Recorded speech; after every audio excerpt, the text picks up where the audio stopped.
guys, it's Holly. If you are new to my channel, welcome.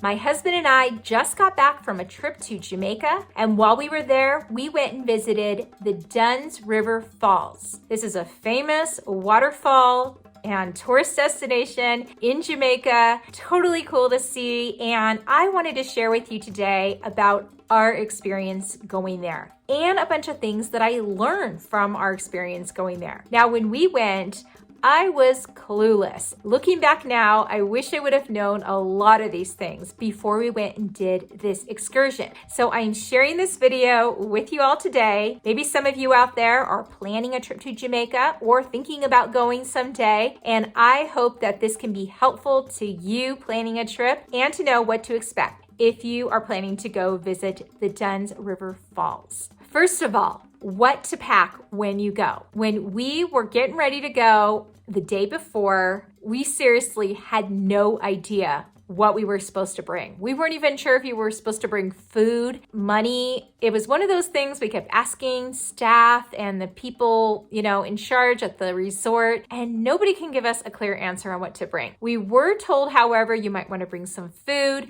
because the excursion we went on was from 8:45 to roughly around 2 o'clock is what they estimated. So we definitely knew we wanted to bring our own lunch and snacks, but we weren't sure exactly how much stuff to bring in general. We weren't even sure if we can bring this stuff out on the waterfall because we were told you get really wet, all you're supposed to bring are your bathing suits. But of course, going on an excursion, we're not just going to want to bring our bathing suits. We're going to want to bring our towels and, just all the extra stuff that you bring along when, you go and do an excursion. But at the same time, we just didn't know, where are we going to put all this stuff? Are we going to be leaving it in the vehicle that's going to be taking us there? We weren't told there were lockers or anything. Well, we were happy to find out that there were, in fact, lockers there. If you ever come here, you can lock up everything secure that you don't want to take in the water. Lockers are right there. There are lockers there that you can rent. For the time we went, it was $10 for a large locker and $8 for a small locker. We ended up getting a $10 locker, and they also give you an incentive to bring back your key by giving you a $3 rebate. You can just look at it that the big lockers are about $7 and the small lockers are about $5. So that is something to keep in mind. One, you're going to want to bring money to rent a locker, and two, you can bring as much stuff as you need to. Well, you don't want to bring too much. I found that what we did pack as far as in our backpack, and then of course just our shoes that we were wearing when we went there, it fit fine in a large locker. You could always get multiple lockers, of course, if you have more stuff. So that was something that if I knew they were going to have lockers, it would have given me more peace of mind, as well with just how much money we were to bring. My husband and I weren't even sure how much cash we needed because we were bringing our own food. It was already paid for, when we paid for the excursion. So we didn't have to pay an entrance fee, but we knew we needed extra money in case we did want to buy anything else and for tipping. We thought, we don't know how much money to bring, but we know we should bring something. So when we did in fact get a locker, we felt safe about putting our money in there, even our cell phones, or just if you were to bring anything somewhat valuable. That's something to keep in mind, is that you don't have to necessarily worry about what you're bringing so much, because they do have the option of locking up your stuff. And there is actually like a security guy who walks around and keeps an eye on the lockers as well. That's definitely was an important thing that I learned. So a good size bag that you can fit in a locker. Like I said, you can bring some cash along and you can bring some food is definitely a good thing to have on the list. Also, you'll want to bring a towel and a change of clothes. For some reason, I didn't even think that I should bring an extra change of clothes. I had my bathing suit on. I had my clothes on over my bathing suit. But then after doing the whole waterfall excursion, I got quite wet and I had to then drive home in a wet bathing suit. I definitely recommend a full change of clothes. The best thing I always find is to put your bathing suit on first and then bring that extra change of clothes, or even just a bathing suit cover up. And then after the waterfall hike is over, then you can put on your dry clothes. There's also water shoes. Water shoes are something that they highly recommend. In fact, Someone was saying they don't even let you go out there unless you have some sort of water shoes.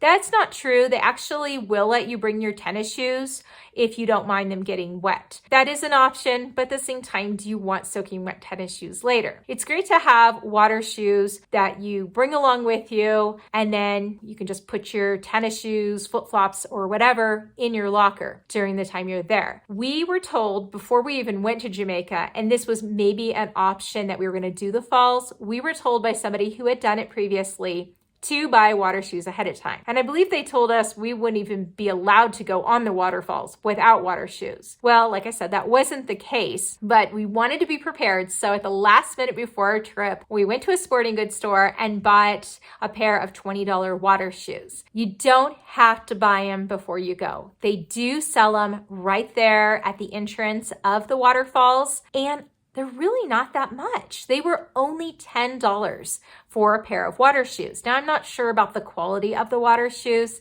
but they look like they were pretty decent. They were the Jamaican flag colors, which I thought would have made kind of a fun souvenir. We did already have our own water shoes, and that was fine. But if we did forget them, I would have been happy to pay $10 for a pair of water shoes that you can then take home with you. If you are planning to go and you don't want to pack one more thing in your suitcase, know that you can buy the water shoes right there at the entrance. And then of course you'll want to have a camera. Of course, so many people bring their cell phones with them. If you're going to bring your cell phone and take it on the falls with you, make sure you have a waterproof case for it. If you forget your case though, they do sell them. I'm not sure how much they were, but I did notice they sold them right there at the entrance, the same place you could buy the water shoes. I personally have a waterproof camera, so I just used my waterproof camera the whole time and kept my cell phone packed away and didn't bother with getting it out and getting it wet at all. Either a waterproof camera or waterproof case for your cell phone is something you will want to keep in mind, because your camera will get wet or your phone will get wet.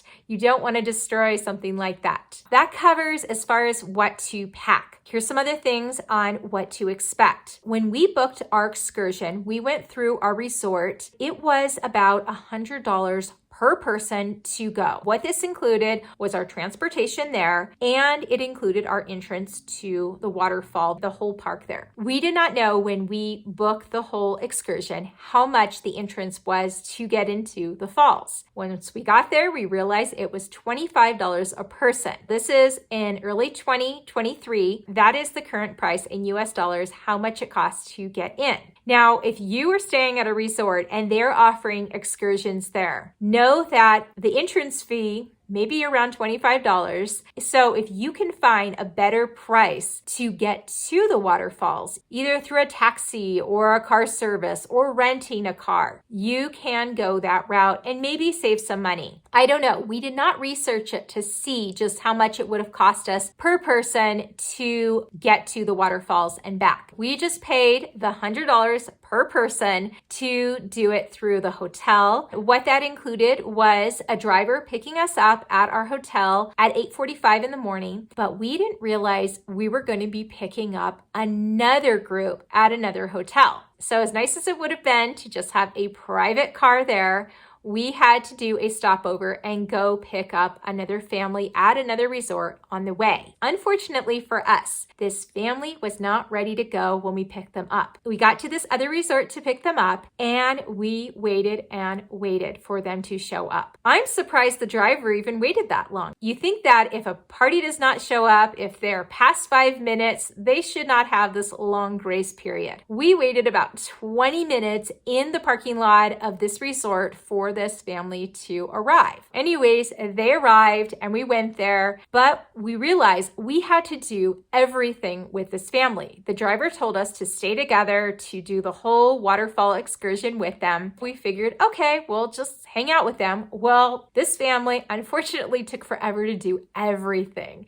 to change their clothes, to go buy water shoes, to go get a snack and a drink before we went. This is our time as well, and we just had to go with the flow and be okay with it. So again, something to keep in mind if you are going to do this excursion through the resort, and they're going to be picking up multiple people, or there might even be people from your resort in that group. You got to have an open mind about it. It wasn't always easy because I didn't want to be waiting for this family to do all this extra stuff. And then there was the way home. The way home was crazy. My husband and I were all done with doing the waterfall excursion, and so was the people in our group. But my husband and I got changed. We met the driver. We were ready to go. And the driver informed us that this other family wanted to stop at KFC on the way back to their hotel. You know, we had already waited for them all throughout the time we were there to do different things they needed to take care of. And now they wanted to use our vacation time to stop at KFC. Well, the driver informed us that it would only be 10 minutes. No, that is not the case. Never trust anyone when they tell you it's only going to be 10 minutes at KFC in Jamaica. We went to this KFC on the way back before getting to their resort. The family went in to go get their food. And the driver and my husband and I waited in the car for probably 20 minutes. Then the driver said, I'm going to go inside and just see if I could speed things up. We waited another 20 minutes. I finally went inside myself because I wanted to see why this was taking so long. Not to mention, I was dying of thirst. I didn't even have any water left or anything. I went inside. There was a huge line for KFC. 40-minute wait at KFC. I don't know what it is. I don't know what's so special about it. This is not exactly what I had signed up for when we did this excursion, but it's the people that are in our group that really wanted it. So, I don't know. Very strange. I don't know what it is about KFC in Jamaica, but it is really popular. And you can never assume it is going to be fast food. It takes forever. It was kind of a running joke because we started talking to people. We started talking to some of the locals later about the KFCs there and how busy they always were. They said, no, you can never get in and out of KFC in 10 minutes. When it came down to it, we waited almost an hour. We had to sit in a parking lot for an hour. This is our vacation, not the way I wanted to spend it. Please keep that in mind. If you are doing an excursion, there's other people in your group, you're sharing a driver. If they want to stop at KFC and you're not interested in stopping, don't stop, because you are going to be there forever. That was something I definitely learned about my experience doing this excursion. It had nothing to do with the waterfall itself. If anything, it has to do with doing any of the excursions out there. Wrapping things up, the waterfall itself is a unique experience. It is cool to do. I do recommend it if you want to see something that is unique to Jamaica. It is cool how this whole river waterfall drains right into the ocean there, and you start off right there at the ocean and you hike up the waterfall. You're in a group, you have a guide. We had a guide who was great. He took all the pictures we wanted him to take, and he was so helpful. And of course they work for tips, but they do not require tips. There's even signs there that says it is up to you if you want to tip your guide. I just highly recommend that if you have a guide that does a fantastic job like our guide did, please tip them. Show them how much you appreciated all that they did for you. Of course, if your guide wasn't very good,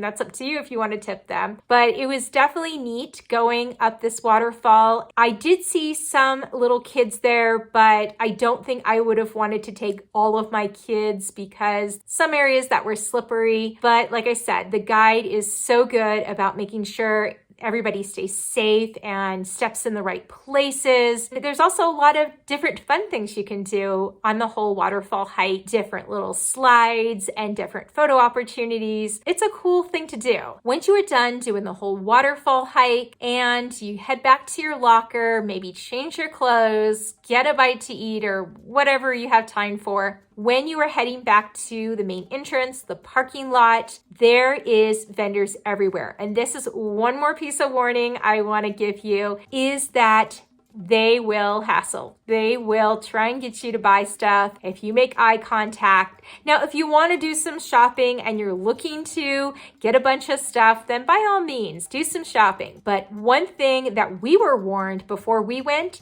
is do not tell them your name. There's a lot of vendors there that do these little wood carvings, and the minute you mention your name to them, they will start carving your name into one of their wood figurines and then try and sell it to you and say, look, I carved your name in this. And you will feel obligated to want to buy it. They will try and hassle you and say, I can't resell this because it has your name on it. Don't even tell them your name if you don't want to get involved with something like that. Anyways, that is just another piece of advice I want to share on things I've learned from the whole experience. I definitely think it was a great experience. I had a lot of fun just seeing the waterfall. I did not enjoy sitting for an hour in the parking lot at KFC, but going to the Dunn River Falls was a cool Jamaica experience. And if you are going to Jamaica, I highly recommend it. Just be smart about it. Try and plan ahead. And I definitely hope this video was helpful. I hope that it gave you some ideas as to what to expect. It might help with all your trip planning. I appreciate you watching today. If you enjoyed or got something out of this video, please hit the like button and may you have a beautiful day.